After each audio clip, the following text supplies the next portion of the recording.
Today's video we're going to be looking at what I did to this British Army aircrew flight suit to modify it, make some alterations for my Mandalorian Mercs costume. You can see here that I added some sleeves, even put in the pockets in the style of Boba Fett on the legs.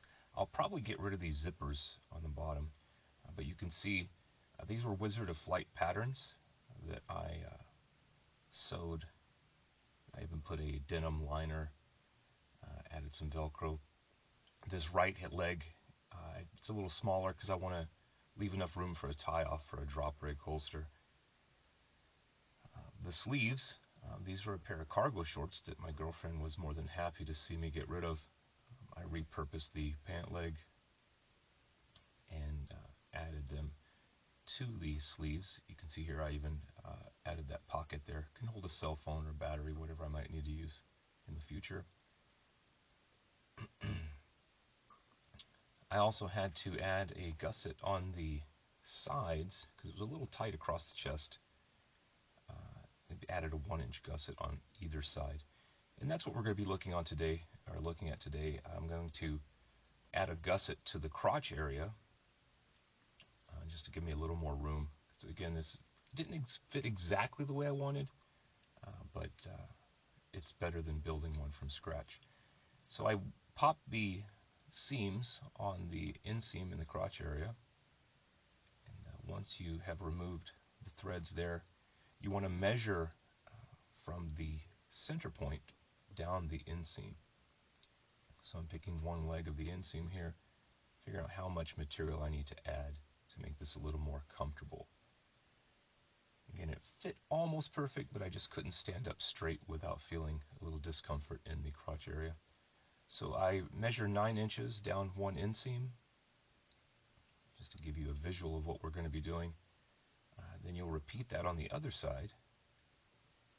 And I wanted to give myself about 3 inches of extra room, so I'm going to add 4 on either side. If you subtract a 1/2 inch seam allowance, that'll still give me 3.5 on each side. But it'll be 8 inches total across. And again, this is just drawing out the pattern to visualize what we're going to be doing when we add this material to the inseam. So once we have our pattern cut out, again it's 18 inches across, 8 inches up and down. You can see this is what we're going to be adding, about this much material to the inseam crotch area. Let's give us a little more movement. What I will be using is the same cargo shorts. I took the pockets off, repurposed them here. You can see lots of wear on the outside. But I popped the seams from the pleats, flatten them out. I'm going to go ahead and sew them together on, probably have to cut a straight edge and then wind up sewing that together to give us enough area to place our pattern down. So once I cut that edge, I pinned it up. I drew a small pencil line there just to give me a visual. Back on my sewing machine, I always like to start with my needle down, and then we're going to sew a straight stitch. Give us a few back stitches to hold it in place, and then again just a straight stitch down. This will put our two pieces together. I just didn't want to go out and buy new fabric. That's why I repurposed this, and it's the same color. I wanted to stick to the brown tones because of my build is all using earth tones. But you'll see I've sewed it together. I even added decorative stitches.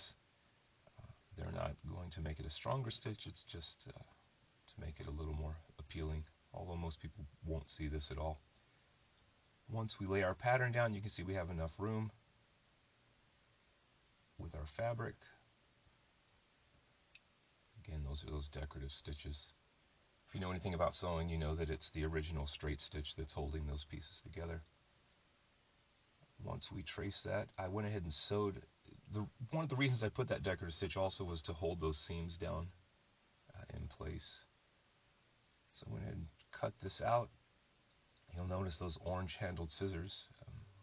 When I was growing up, my mother was always upset that I was using her fabric scissors to cut other things. sharp set of scissors will help. You can see this is what we'll be adding to the crotch area of our flight suit. Once you have that pinned in place, you want to make sure that the centers line up, and you also want to make sure that the edge of your gusset lines up with the edge of the inseam. I have a Singer heavy-duty 4452 sewing machine. It is very, very fast, so I had to adjust the timing, the motor on that. But you want to take your time on this. No need to rush. You also want to make sure that you're adding those back stitches, because this will be on the inseam of your pant. You don't want that to unravel. You can see I've done one side here, and again that's just a straight stitch. I also realized that my autofocus was on during filming of this video, so I apologize for some of the blurred images. I did not realize I'd set my lens to autofocus. So I'm going to go ahead and finish sewing the stitches, the straight stitch on the rest of the gusset, and then I will go ahead and again continue sewing that straight stitch.